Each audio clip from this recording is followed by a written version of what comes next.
Assalamualaikum warahmatullahi wabarakatuh.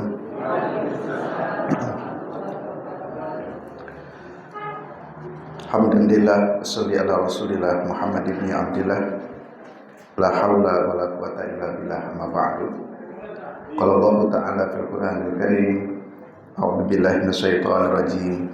Ya ayyuhalladzina amanu taqullaha haqqa tuqatih wa la tamutunna illa wa antum muslimun. Wa qala sallallahu alaihi wasallam, fa inna asdaqal hadisi kitabullah wa inna afdalal huda huda nabiy sallallahu alaihi wasallam wa syarrul umuri muhdatsatuha wa kullu muhdatsatin bid'ah wa kullu bid'atin dhalalah wa kullu dhalalatin finnar. Ibu-ibu, bapak-bapak yang sekalian rahmati Allah Subhanahu wa taala, kita akan melanjutkan kajian Tafsir Al-Munir karangan Dr. Wahbah Zuhaili, melanjutkan kajian surat Az-Zariyat. Ini memasuki tema yang terakhir, ayat 52 sampai 60. Ba'da bayanil adillati 'alal hasr wa 'ala isbatil wahdaniyat wa 'adimil qudratil ilahiyah, tadkirul musyrikina bihlakil umami al-muqaddimah as-sabiqah, bayyana Allah ta'ala anna kulla rasulin kuddiba. Setelah kita menjelaskan di ayat sebelumnya, ini ada munasabah ayat. Pada ayat-ayat atau tema sebelumnya menjelaskan tentang adanya hasyr. Hasyr itu hari berkumpul. Kemudian tentang isbatul wahdaniyat, tentang ketetapan keesaan Allah. Kemudian menjelaskan pula bagaimana orang-orang musyrik sebelumnya itu dibinasakan.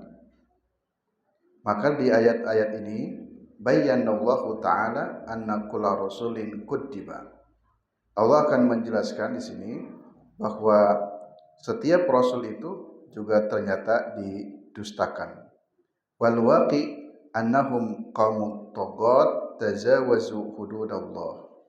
Dalam realitanya mereka itu benar-benar kaum yang togo. Togo itu melampaui batas. Mereka melampaui batas-batas aturan Allah. Lida dan oleh karenanya amaran Nabi sallallahu alaihi wasallam, Nabi sallallahu alaihi wasallam memerintahkan untuk berpaling dari mereka, dari kaum-kaum yang togo. Nah, jadi secara umum di ayat 52 dan sampai seterusnya ini akan menjelaskan bagaimana mereka orang-orang kafir mendustakan nabi-nabinya, dan kemudian ada perintah untuk berpaling dari mereka. Kita jelaskan satu persatu. Ayat 52. Kadzalika, yang demikian itu, ma apa-apa ata telah datang, alladzina orang-orang min qablihim dari sebelum mereka, min rasulin dari seorang rasul, illa melainkan qalu mereka berkata, sahirun seorang penyihir, au majnun atau seorang yang gila. Ayat ini memberikan informasi bahwa setiap didatangkan seorang nabi dan rasul, mesti kaumnya itu mengatakan qalu sahirun, dia ini seorang tukang sihir. Jadi bukan hanya Nabi Muhammad saja, seluruh nabi-nabi yang sebelumnya pun kalau didatangkan seorang nabi kepada mereka, kepada umat ini, mereka selalu mengatakan sahirun, dia tukang sihir. Au majnun, dia ini gila. Nah, itulah tuduhan-tuduhan dari masyarakat, ya, termasuk sampai kepada nabi ini. Ai kama kadzabaka qaumuka minal arab, seperti kaummu dari kalangan orang Arab pun telah mendustakanmu. Wa wasafuka bisihrin aw junun, dan mereka pun orang-orang Arab saat itu mensifatimu wahai Muhammad dengan kata-kata sihir, tukang sihir, au junun atau orang yang gila, hilang akalnya. Nah, itulah tuduhan orang-orang saat itu kepada Nabi. Fa'alat al-ummamu al-mutaqaddimatu allati kadabat rusulaha. Hal ini sebagaimana terjadi pada umat sebelumnya. Yang umat-umat sebelumnya pun sama mendustakan para rasul-rasulnya. Fahada sya'nul umami fil qadim. Ini adalah perilaku umat-umat yang terdahulu. Nah, Bapak Ibu yang sekalian yang rahmatullah SWT, kita bisa mengambil faedah bahwa siapapun orang yang menyampaikan kebenaran itu ya mesti ada saja tantangannya. Tantangannya berbeda-beda ya. Kalau Nabi itu disebutnya gila, kalau Nabi disebutnya tukang sihir. Nah, mungkin para penerus para nabi seperti ya kita para ulama atau para ustadz, para kiai, mungkin saja di kalangan umatnya ada yang mengata-ngatain ya sebagai bentuk penolakan atas ajakannya. Kalau ingat sejarah Pak Kiai Dahlan juga sama ya. Dulu Pak Kiai Dahlan juga pernah dikata-katain kamu orang kafir. Karena Pak Kiai Dahlan punya ijtihad, punya pendapat belajar itu tidak harus pakai sarung, tapi boleh pakai celana, boleh pakai dasi. Kan pada masanya itu kan belum terbiasa. Yang sering terlihat orang yang pakai dasi itu orang-orang Londo, orang-orang Barat, sehingga kalau kita ngikuti belajar atau berpakaiannya seperti mereka, maka kita pun dianggap sama, itu orang kafir itu. Jadi Kiai Dahlan sempat didebat oleh ulama-ulama, tokoh-tokoh saat itu pada masanya. Lalu ada satu komentar balik dari Kiai Dahlan juga, kan kebetulan kalau nggak salah kiainya dari Magelang ya. Pak Yai datang dari mana? Dari Magelang. Sewu dari Magelang itu jalan kaki nopo naik apa? Itu beliau jawab, ya saya naik kereta api. Kata Kiai Dahlan, nah itu kereta api pun buatan orang kafir. Jadi itu namanya dinamika dan tantangan dakwah. Jadi mesti ada saja walaupun dengan bentuk yang berbeda-beda. Ayat 53. Atawasaw bihi bal hum qaumun taghun. Atawasaw, apakah mereka saling berpesan bihi dengannya? Bal, tetapi hum, mereka itu qaumun taghun, kaum yang taghun. Taghun itu togo itu melampaui batas. Atawasaw, nah itu alifnya adalah istifham. Hada istifhamun ala sabili ta'ajub wal inkar bimakna nafi. Ini bentuk huruf istifham, tetapi istifham di sini menunjukkan takjub. Takjub itu kaget, wal inkar dan pengingkaran, maknanya nafyun, maknanya itu penafian atau peniadaan. Jadi maksudnya atawasaw, apakah mereka itu saling berpesan? Apakah mereka itu saling berwasiat, saling menasihati? Ya. Tapi pertanyaan ini pertanyaan yang menunjukkan pengingkaran. Tidak mungkin sesama kaum kafir itu tidak akan saling mengingatkan. Tapi kalau kita orang-orang mukmin kan hendaklah saling nasihat, menasihati. Kalau ada keburukan kita ingatkan, jangan begitu. Nah itulah kebiasaan kita. Tapi kalau orang-orang yang kafir tidak mungkin. Walaupun pertanyaannya atawasaw bihi, apakah mereka saling menasihati? Apakah mereka itu saling berpesan? Nah ini pertanyaan tapi yang menunjukkan pengingkaran. Pengingkaran itu jawabannya sudah tahu tidak mungkin. Masa ketika ada yang mencela nabinya, ada yang mencela ini, mereka membiarkannya? Harusnya kan saling menasihati. Tapi kan itu sesuatu yang tidak. Ya, istifham, bertanya, ingin paham, tapi ini pengingkaran yang tidak mungkin juga mereka saling menasihati. Kenapa? Karena bal hum qaumun taghun. Ya, karena mereka itu sesungguhnya adalah kaum yang taghun. Togo itu melampaui batas. Ya. Nah, istilah melampaui batas menurut saya bisa ditafsirkan secara luas ya. Saya kira undang-undang kita, konstitusi kita kan telah mengatur masa jabatan. Saya kira bagus sudah ada pembatasan itu. Karena kalau tidak ada pembatasan, manusia itu cenderung ingin selalu berkuasa. Ya. Kita ingat kisahnya Khalid bin Walid. Khalid bin Walid itu seorang panglima perang, gagah berani. Kalau disuruh memimpin perang, selalu beliau memimpin perang, sering mendapatkan kemenangan. Tapi karena sering mendapatkan kemenangan dalam satu peperangan, Rasulullah sengaja menggantikan yang memimpin perang, jangan kamu gitu. Diganti oleh yang lain. Para sahabat sedikit bertanya-tanya, kenapa kok Rasulullah mengganti pimpinan perang padahal Khalid ini sudah teruji. Kata Rasulullah, sengaja saya ganti tujuannya supaya nanti tidak jumawa, supaya tidak sombong. Walaupun mungkin ya Khalid bin Walid tidak sombong, tapi kan untuk mengantisipasi hati manusia itu kan tak terbaca. Jangan-jangan merasa sombong sehingga ada pembatasan. Jadi di konstitusi kita, alhamdulillah sudah ada batasan yang dimaksud yang menjabat itu batasi 2 periode. Itu bagus itu. Jadi presiden 2 periode. Jadi apa? 2 periode ya. Di Muhammadiyah pun jadi ketua umum ya 2 periode. Setelah 2 periode ya jangan nyalon lagi, cukup. Tapi kalau sudah periode masih kepengen 3 periode, nah ini jangan sampai menjadi togo nanti, melampaui batas, sudah cukup. 2 periode, pengen nambah 3 periode umpamanya.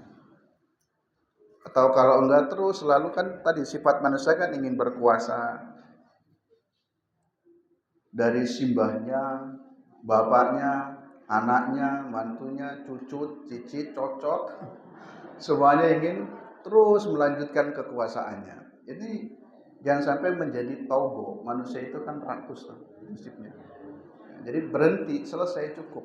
Togo. Itu kan yang disebut togo itu kayak Fir'aun itu. Fir'aun itu kan selalu melampaui batas. Jadi biasanya orang kalau sudah tadi berkuasa cenderung nyaman dalam kekuasaan, ya tidak mau berganti gitu. Jadi tidak rela melepaskan kekuasaan, entah caranya ya digantikan mungkin oleh istrinya, oleh anaknya, oleh menantunya, oleh siapa-siapanya itu ya. Jadi kita berhati-hati jangan sampai menjadi balhum qaumun taghun. Mereka itu ya kaum yang togun, melampaui batas. Maka kalau kita ya saling menasihati. Tapi sesama mereka atau wasau di sini ya mereka ya tidak akan saling menasihati dengan sesama orang kafir itu. Karena mereka lah kaum yang togun. Ayat 54.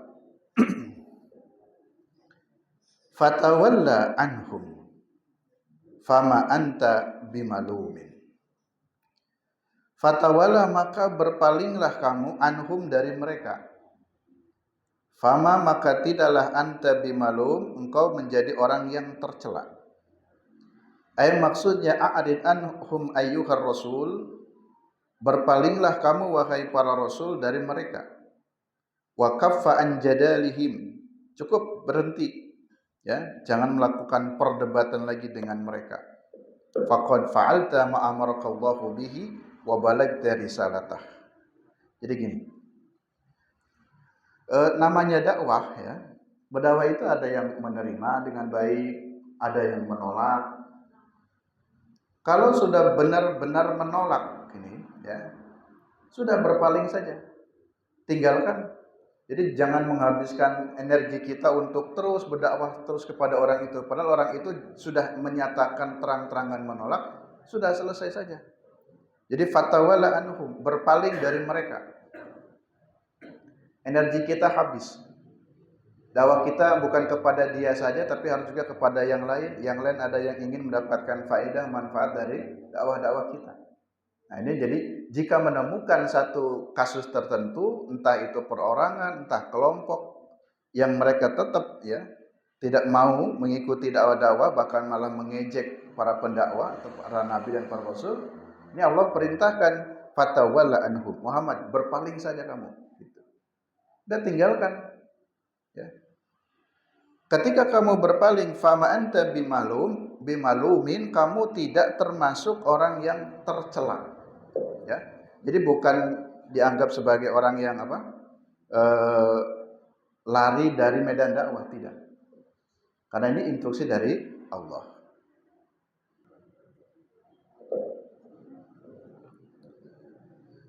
Berbeda dengan Nabi Yunus ya.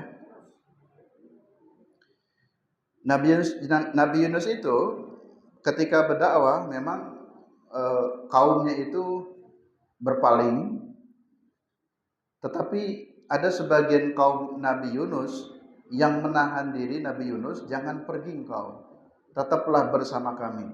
Tapi Nabi Yunus, mohon maaf, seperti kurang sabar, lalu beliau meninggalkan dakwah. Padahal di situ umat sedang membutuhkan. Jangan tinggalkan kami wahai Nabi. Nah, tanda kutip yang seperti ini kurang pas. Sehingga kemudian Nabi Yunus itu meninggalkan dakwah, meninggalkan kaumnya yang membutuhkan dakwah Nabi Yunus, maka Allah kan kirim ujian ditelanlah oleh ikan paus itu. Nah, itu bahasa lain teguran dari Allah, jangan begitu, bersabar. Tapi kalau yang terjadi kepada Nabi Muhammad justru sebaliknya. Kalau menemukan satu kelompok yang tetap saja ngeyel, tidak mau berpaling darimu, maka Allah instruksikan fatawalla anhum. Ya sudah, kamu berpaling dari mereka. Jadi Allah yang meminta Nabi untuk suruh tinggalkan mereka. Tinggalkan saja mereka. Andai kata kamu meninggalkan mereka, ay a'rid anhum, maka fama anta bimalumin, kamu tidak termasuk orang yang tercela.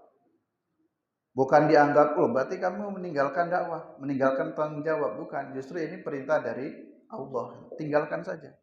Nah, sehingga tadi saya mengambil faidah bahwa di dalam berdakwah, siapapun ya, seorang dai, para mubalik, para asatid yang berdakwah, bisa jadi menyampaikan satu hal yang di kampung itu ditolak terus, tidak mau, tidak suka, ya sudah, berhenti, cukup ya. Sini dikatakan wa kaffa an jadalihim, cukup, berhenti dari perdebatan ya. Kalau memang sudah tidak bisa, ya sudah, tinggalkan saja, a'rid ya, berpaling dari mereka ya.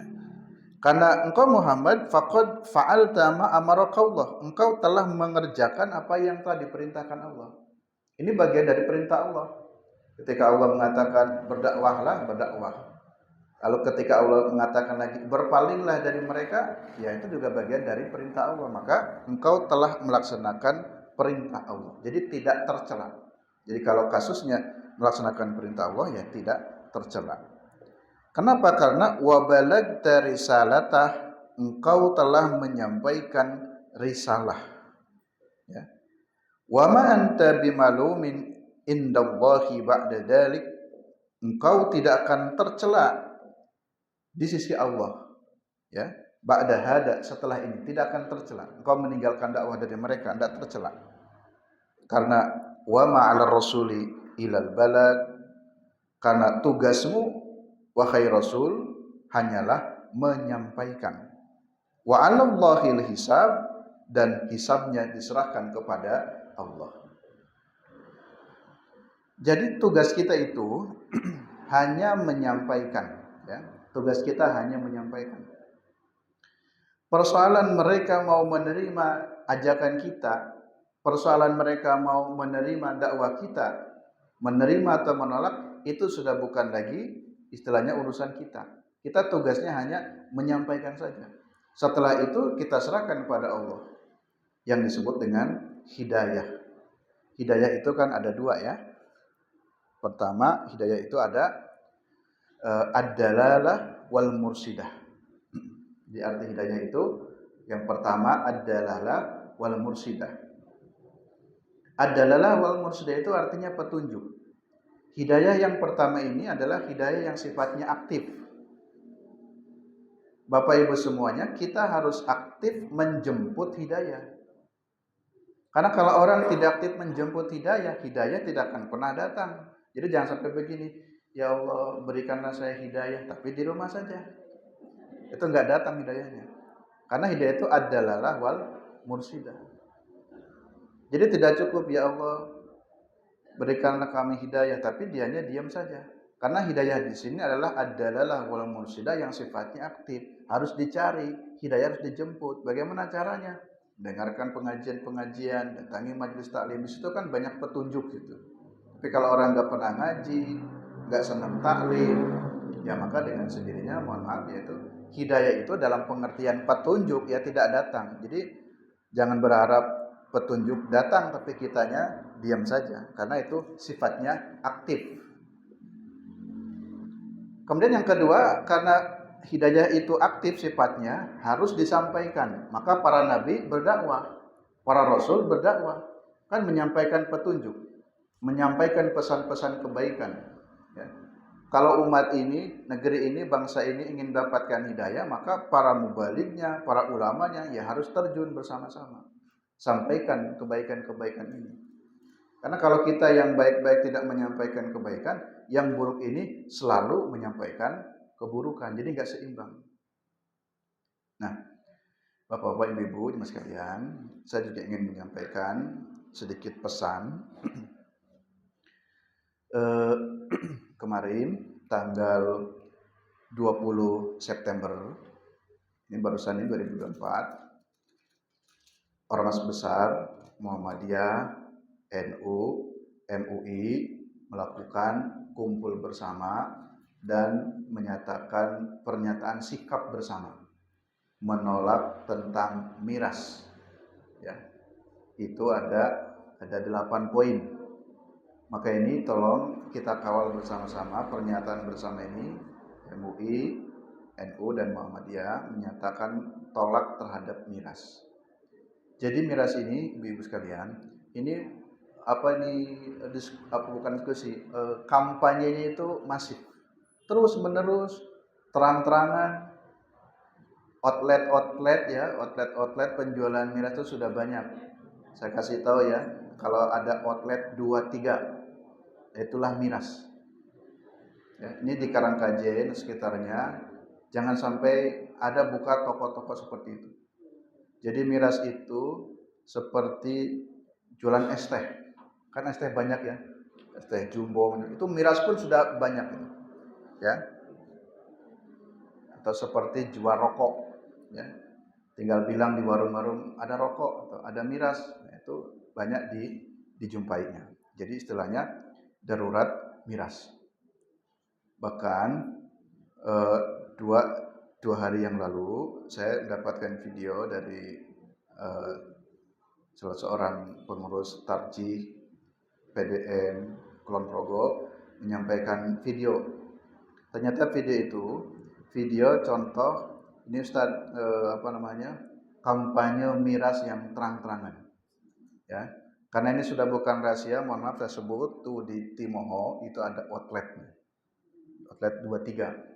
Jadi dikampanyekan dalam iklannya, kalau ingin beri miras bla bla bla silakan datang ke sini gitu. Nah, jadi ini menjadi catatan dan perhatian bersama. Termasuk juga ada kisahnya, mohon maaf, di seorang ustadz, seorang guru ngaji, itu di motornya itu pakai stiker, ditempel stiker itu outlet 23 itu.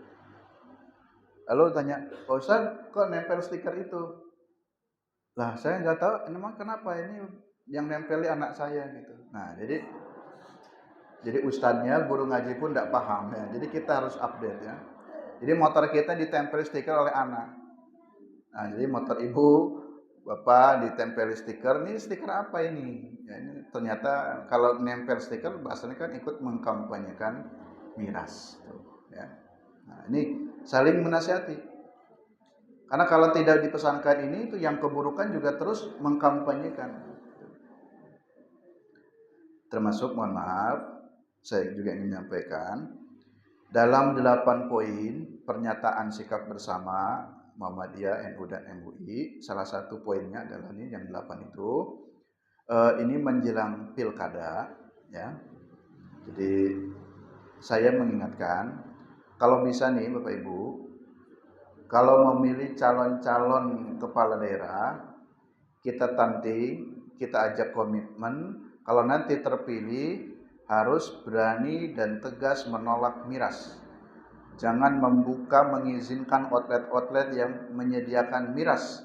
Kalau ada kepala-kepala daerah tidak berani berkomitmen itu, tidak usah dipilih. Itu saja ya. Jadi saya mengkampanyekannya itu, ketika tidak ada namanya ya. Jadi ajak komitmen bersama-sama. Nah, jadi harus peduli ya, peduli, jangan sampai apa namanya tadi keburukan terus meluas ya. Sedikit ingat miras, saya juga ada satu kisah, itu kalau nggak salah namanya Sultan Murad, ya. Sultan Murad. Nah, Sultan Murad itu seorang khalifah yang sering berkunjung ke masyarakat, Kadang beliau menyamar, melepaskan baju khalifahnya ya seperti rakyat biasa, ingin mengetahui kondisi warganya. Suatu saat, ketika khalifah sedang keliling, ada melihat orang yang bawa wadah yang berisi arak, khamr. Dia bawa sak gentong itu, dan kemudian pas dilihat itu ia jatuh. Karena jatuh maka araknya yang sak gentong itu jatuh ya pecah, tumpah, pecah. Bahkan ini orangnya mohon maaf meninggal dunia. Jadi meninggal sambil megang arak. Nah, lalu kemudian khalifah mendekat, lalu kemudian khalifah manggil-manggil orang-orang. Pak, ini ada orang, tolong dibantu. Rupa-rupanya sak kampung itu nggak ada yang mau nolong. Udah dipanggil oleh khalifah, ini tolong ada begini-begini. Akhirnya ada satu orang yang mau nyamper, terus ditanya oleh khalifah, ini kenapa kok orang-orang pada nggak mau bantu ini? Terus kata si orang ini, anu tuan, masyarakat ini sudah males karena dia pekerjanya tiap hari itu minum. Dia tiap hari mabuk, bahkan bukan hanya mabuk, dia tiap hari suka berzina. Jadi orang ini nih, tuan, kalau umumnya orang kalau mabuk itu cuma satu gelas atau satu botol, dia itu suka memborong banyak. Kalau umumnya orang zina itu paling satu, kalau ini dia suka memborong, 10 orang diborong. Jadi orang kampung sudah malas.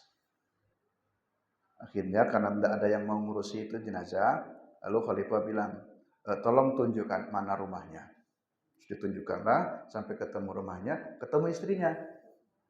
Diceritakan begini-begini, kenapa kok suamimu ditolak oleh masyarakat ini, katanya suka mabuk, katanya suka zina. Ini yang sebenarnya bagaimana nih? Khalifah tanya nih, konfirmasi, tabayun. Kata istrinya, tuan, sungguhnya apa yang dikatakan oleh masyarakat itu enggak benar. Suami saya itu bukan pemabuk. Suami saya bukan pezina, bukan. Nah, terus yang dikatakan masyarakat kok begitu? Betul tuan. Jadi sebenarnya suami saya itu beliau punya gajinya itu dipotong, disempatkan untuk setiap bulan nih kalau gajiannya istilahnya, setiap bulan kalau gajian, pokoknya dalam setiap kesempatan ada uangnya itu diborong, dipakai untuk memborong miras. Itu betul. Tetapi bukan untuk diminum.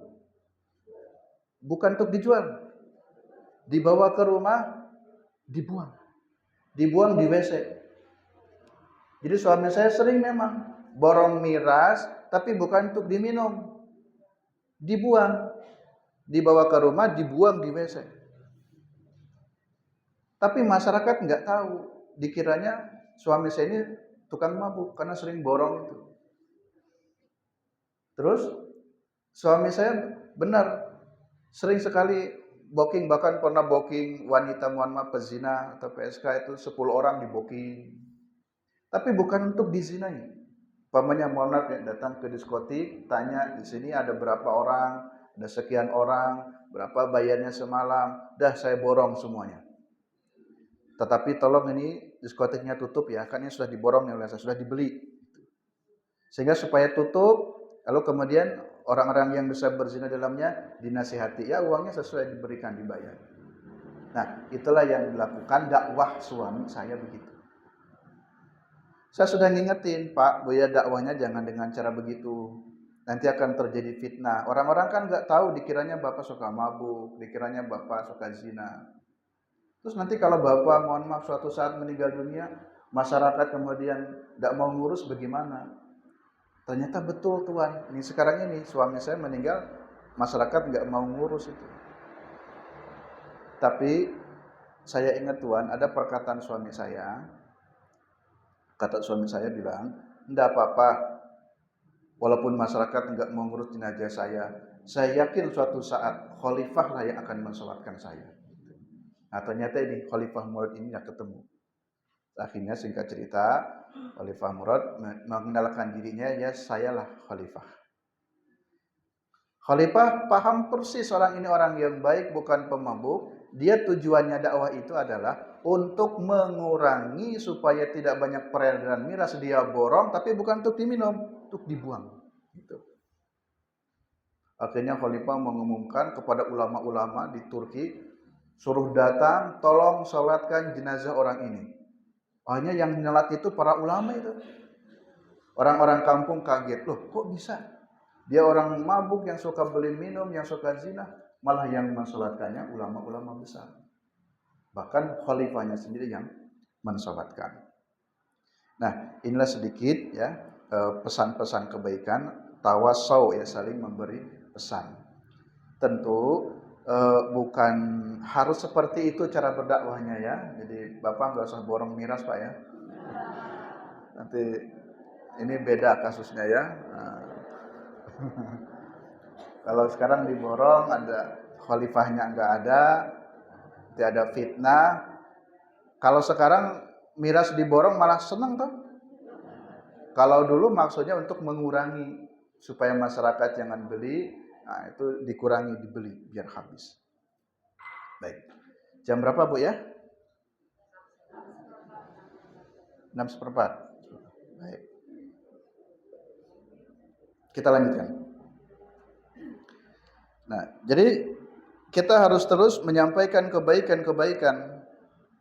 Karena kalau kita berhenti tidak menyampaikan kebaikan, sementara yang buruk pun terus menyampaikan kebaikan. Tadi itu miras itu mereka mengkampanyekan terus miras. Maka kita pun harus mengkampanyekan tolak miras. Bapak Ibu, kita semuanya tidak boleh diam. Jangan diam saja. Kalau melihat ada warung yang seperti jual miras, itu segera laporkan.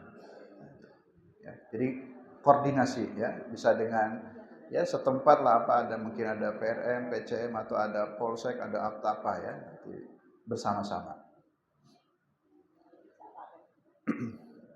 Baik, kita lanjut ayat 55. Wadzakir, dan berilah peringatan. Maksudnya terus tetap sampaikanlah peringatan. Jadi wadzakir itu harus terus, jangan berhenti. Ya. Kenapa? Karena fa inna dzikra tanfa'ul mu'minin. Sesungguhnya peringatan itu memberikan manfaat untuk orang mukmin. Jadi kita sebagai seorang mukmin saling mengingatkan, saling bertadkiro, mengingatkan itu bagus. Jadi terus sampaikan kebaikan-kebaikan, fadzakir, terus lanjutkan peringatan-peringatan itu, karena fa inna dzikra tanfa'ul mu'minin. Peringatan itu akan memberikan manfaat. Tetap ada manfaatnya. Ya.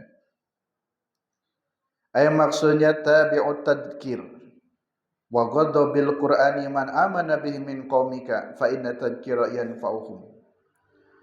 Jadi ikuti peringatan-peringatan itu.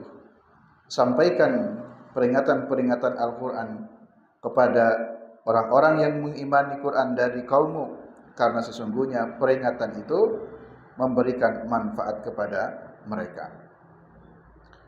Au innama tantafi'u bidzikril qulub al-mu'minah al-musta'adah lil hidayah.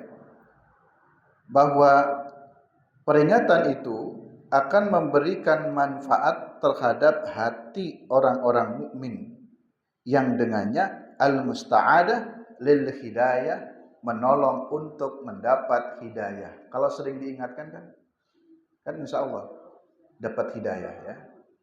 Ada orang yang sering mabuk, terus diingatkan, terus dinasihati, lambat laun kan terbuka. Akhirnya dia meninggalkan yaitu kebiasaan mabuknya. Dari sekian orang, insya Allah ada yang terbuka. Tapi kalau kita diam saja, ada yang mabuk didiamkan saja, ada tetangga yang menjual miras, kita diamin saja, ya maka selamanya hidayah tidak akan sampai kepada orang tersebut. Nah, disinilah penting terus lanjutkan yang sampaikan hidayah, karena itu tetap bermanfaat bagi setiap mukmin. Ayat 56. Wa ma khalaqtul jinna wal insa illa liya'budun. Kata Allah, tidaklah aku menciptakan jin dan manusia kecuali untuk beribadah kepadaku. Ay ma khalaqtu tsaqalainil al-ins wal jin illa lil ibadah. Tidaklah aku menciptakan dua golongan makhluk yang bernama jin dan manusia, melainkan aku ciptakan itu tujuannya supaya mereka beribadah. Jadi kita ini harus paham tujuan hidup itu apa. Tujuan hidup itu ya untuk beribadah. Adanya kita di muka bumi ini untuk apa? Bukan cuma sekedar untuk hidup, tapi untuk beribadah. Sehingga mohon maaf, jika ada orang yang belum mau ibadah kepada Allah, masih jauh dari Allah, berarti sesungguhnya orang ini belum paham tujuan hidupnya. Ini orang yang belum paham tujuan hidup itu, yaitu indikatornya itu. Masih tidak mau ibadah, jauh dari Allah. Dia udah paham belum ya tujuan hidup? Coba kita tanya kepada cucu kita, kepada anak dan mantu kita, kamu sudah paham belum apa tujuan hidup? Kalau belum bisa menjawab, berarti ini belum paham. Jadi tujuan hidup itu untuk beribadah. Wa ma khalaqtul jinna wal insa illa liya'budun. Nah, kriteria pun Bapak Ibu yang ingin dapat mantu, kalau mau mantu, calon mantu dikasih pertanyaan juga, dia sudah paham tujuan hidup belum? Nah, di antara tujuan hidup adalah beribadah, sehingga kriterianya ya lihat dia yang senang ibadah. Kan Bapak Ibu sudah merawat anak dari kecil sampai dewasa. Sudah dewasa dilepas. Dilepasnya keliru. Diserahkan kepada orang yang tidak senang ibadah. Kan rugi kita. Sudah mendidik anak dari kecil. Kan kita kan kalau menikahkan anak kan sama dengan melepaskan tanggung jawab kita ini loh. Gantian ya, saya lepaskan tanggung jawab saya sebagai orang tua kepadamu. Saya serahkan seluruhnya pertanggungjawaban anak saya kepadamu. Tolong dijaga ibadahnya, tolong dijaga agamanya, hantarkan anak saya ke dalam surga Allah. Gitu.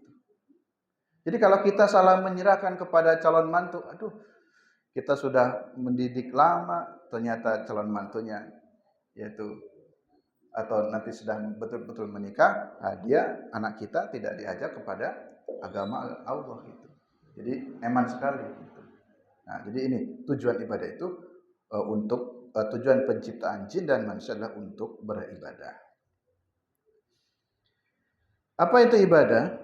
Wal ibadatu fil lughah, ibadah secara bahasa ala adlu wal khudu'. Ini ibadah itu adalah merendahkan diri, menghinakan diri. Jadi beribadah itu betul-betul merendahkan diri di hadapan Allah, ya, menghinakan diri kita di hadapan Allah. Kita ini hina di hadapan Allah. Itulah ibadah. Sehingga mohon maaf kalau di film-film itu ya, film-film kerajaan, kita betul-betul menundukkan diri seperti menyembah kepada raja, itu seperti contoh ibadah. Jadi jangan seperti itu penghormatan kepada manusia. Karena kita bukan menghambakan. Kita tidak boleh merendahkan diri kita serendah-rendahnya di hadapan manusia. Tapi kalau itu kepada Allah harusnya begitu. Kita rendahkan diri kita serendah-rendahnya di hadapan Allah. Seperti kita sujud. Mohon maaf ya. Bapak, sujud itu tinggian kepala apa tinggian pantat? Kepala dan pantat mana yang lebih tinggi kalau sujud? Pantat tuh. Kepala ini kan gak berharga tuh. Padahal kepala yang berharga, tapi ketika sujud kepada Allah, kepala yang di bawah, pantat yang di atas. Jadi kepala itu dipantatin. Nah, itu menunjukkan kita di hadapan Allah tuh hina, kita nggak ada apa-apanya di hadapan. Jadi betul-betul menundukkan diri di hadapan Allah. Ya. Nah, di sini mungkin ada satu hikmah, ini menarik nih. Saya juga baru baca di kitab ini. Kenapa disebutnya jin dulu baru manusia? Urutannya wa ma khalaqtul jinna wal insa. Kenapa jin dulu baru manusia? Nah, di sini sebutkan dalam kitab wa hikmatu taqdimil jinni alal insi. Hikmah disebutkan jin dulu urutannya sebelum manusia karena anna ibadatahum sirriyatun. Ibadahnya jin itu sir. Kan manusia dan jin juga sama-sama ibadah. Jin dan manusia juga ada yang ibadah. Nah, kalau jin itu ibadahnya kan sir, ya, tidak nampak, la yadkhulu harriya, sehingga jin itu tidak riya. Tapi kalau manusia ibadah pun itu dengan riya, ka ibadatin ins. Ya. Nah, jadi jin itu karena tidak nampak, jadi sesungguhnya mereka pun ibadah, tapi kita tidak tahu ibadahnya mereka. Tapi ada yang ibadah. Ya. Nah, kalau manusia ada ibadah yang dengan ikhlas, tapi ada yang ibadahnya dengan riya. Ini menurut kitab ini ya, menurut tafsir ini. Ternyata itu diantara hikmahnya, kenapa disebutnya jin dulu baru manusia. Ma uridu minhum min rizqin wa ma uridu ayut imun. Innallaha war-razzaqu dzul quwwatil matin. Ayat 57-58, tidaklah aku menginginkan, kata Allah. Jadi Allah itu tidak butuh rizki darimu dan Allah pun tidak butuh minum darimu. Artinya Allah tidak membutuhkan makhluk. Karena innallaha war-razzaq dzul quwwati al-matin. Allah itulah yang pemberi rizki, Allah itu yang memiliki kekuatan, Allah itu yang memiliki al-matin, kokoh. Maksudnya di sini adalah Allah itu tidak butuh makhluk. Jadi andai kata kita semuanya, seluruh manusia di muka bumi ini, tak ada satupun yang mau beribadah kepada Allah, Allah tidak akan rugi. Atau sebaliknya seluruh makhluk di muka bumi ini semuanya ibadah kepada Allah, tak ada satupun yang menyelisihinya, Allah pun tidak untung. Jadi Allah tidak rugi kalaupun manusia tidak menyembahnya, dan Allah tidak untung walaupun manusia menyembahnya. Tapi yang rugi dan untung itu adalah manusianya. Jadi kalau kita tidak beribadah pada Allah, rugilah kita nanti. Sebagaimana kalau kita mau beribadah pada Allah, insya Allah kita akan memiliki keuntungan. Ada satu hadis perlu direnungi. Ini hadis ini menurut saya bagus sekali. Hadis ini riwayat Imam Ahmad, Tirmidzi dan Ibnu Majah dari Abu Hurairah radhiyallahu anhu qala Rasulullah SAW bersabda, Rasul berpesan begini, ya ibna Adam, wahai anak Adam atau wahai manusia, tafarrug li ibadati, konsentrasilah kamu ibadah kepadaku, kepada Allah. Ini hadis qudsinya. Wahai manusia, konsentrasilah ibadah kepada Allah. Jadi kalau kalian konsentrasi ibadah kepada Allah, maka amla'u sodroka ginan. Aku akan penuhi dadamu dengan kekayaan. Siapa orang yang khusyuk ibadah pada Allah, maka Allah akan kasih dadanya kekayaan.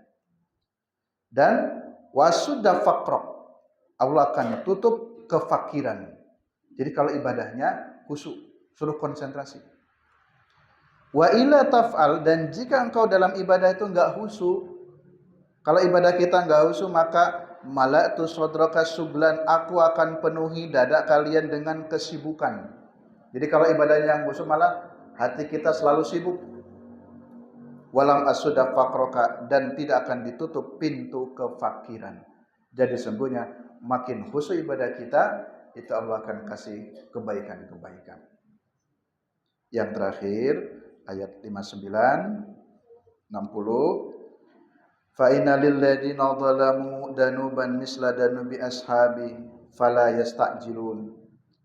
Sungguhnya bagi orang-orang yang zalim itu akan memperoleh azab seperti teman-temannya dulu, mereka pun memperoleh azab, maka fala yastajilun, tidak perlu untuk minta disegerakan azab.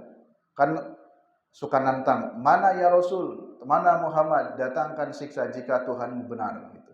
Enggak usahlah nantang-nantang begitu. Pasti azab itu akan ada gitu. Tak perlu diminta, tak perlu minta dipercepat. Tunjukkan jika kamu benar ya. Itu ayat-ayat yang berisi tantangan kan sering terjadi. Enggak usah ditantang-tantang karena Allah pasti akan memberikan adab bagi orang-orang yang zalim. Maka ditutup dengan ayat 60, fawailul lil ladina kafaru min yaumihim alladzi yu'adun. Celakalah bagi orang-orang kafir kelak di hari di mana hari itu sudah dijanjikan. Artinya bahwa halak wa syiddata 'adabil kafirin fi yaumil qiyamah alladzi yu'aduna bihi. Jadi hari yang dijanjikan di mana pertanggungjawaban akan dimintai, pertanggungjawabannya itu benar-benar akan terjadi pada hari kelak. Jadi tak perlu menantang-nantang mana siksa, mana adab.